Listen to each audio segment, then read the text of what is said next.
Day 7 Kolkata. അതുപോലെ നല്ല ചൂടായി, തണുപ്പെന്ന് വന്നിട്ട് നല്ല ചൂടുണ്ട്.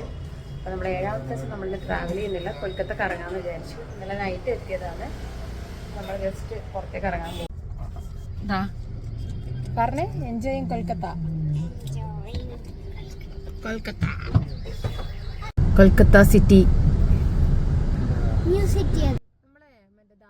നമ്മൾ വേറൊരു ടാക്സി ബുക്ക് ചെയ്തിട്ടുള്ളത്, കാരണം ഭയങ്കര ട്രാഫിക് ആയതുകൊണ്ട് നമ്മളെ വണ്ടി മുന്നോട്ട് പോകുമ്പോൾ നമുക്ക് ഇത്ര റൂട്ടൊന്നും പരിചയമില്ലാത്തതുകൊണ്ട് ഒരുപാട് ലേറ്റ് ആവും.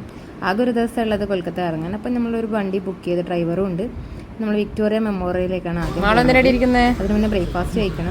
ജസ്റ്റ് ഇങ്ങനെ എന്താ പറയുക, തട്ടുകടിയൊന്നുമല്ല, ഇങ്ങനെ റോഡ് സൈഡിലുള്ള കുഞ്ഞു ഹട്ടിലാണ് ഞങ്ങൾ പോയത് കേട്ടോ കഴിക്കാൻ. ബ്രേക്ക്ഫാസ്റ്റ് കഴിഞ്ഞ് നമ്മളിതാ മെമ്മോറിയലിൻ്റെ മുന്നിൽ. നല്ല ചൂടാണ്. Yes.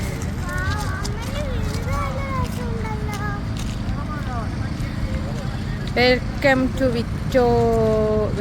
Victoria Memorial Hall. ചൂടെന്ന് പറഞ്ഞാൽ സഹിക്കാൻ പറ്റാത്ത ചൂടാണ് കേട്ടോ. ഒരു നിവൃത്തിയുമില്ല, ഉരുകുവാണ്.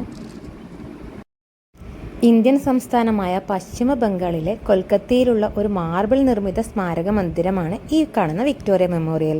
1906, 1921 കാലഘട്ടത്തിലാണ് ഇതിൻ്റെ നിർമ്മാണം നടന്നിരിക്കുന്നത്. വിക്ടോറിയ രാജ്ഞിയുടെ സ്മരണാർത്ഥം നിർമ്മിച്ചിരിക്കുന്ന ഈ സ്മാരകം ഇപ്പോൾ കേന്ദ്ര സാംസ്കാരിക വകുപ്പിൻ്റെ കീഴിലുള്ള ഒരു മ്യൂസിയവും ടൂറിസ്റ്റ് കേന്ദ്രവുമാണ്.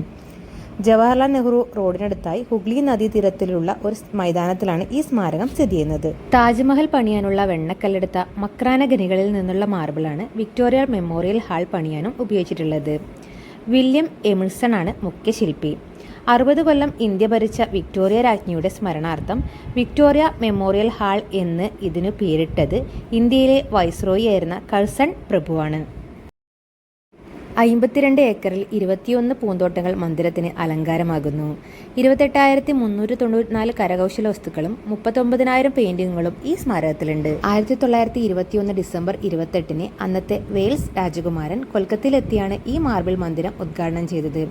പണിയേറ്റെടുത്ത കരാറുകളുടെ പ്രതിനിധിയായി വ്യവസായി രാജേന്ദ്രനാഥ് മുഖർജി സമ്മാനിച്ച രത്നം പതിപ്പിച്ച താക്കോൽ ഉപയോഗിച്ചാണ് രാജകുമാരൻ മന്ദിരവാതിൽ തുറന്നത്.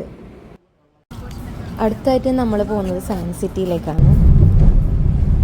നാളെ നമ്മൾ എങ്ങോട്ട് പോകും?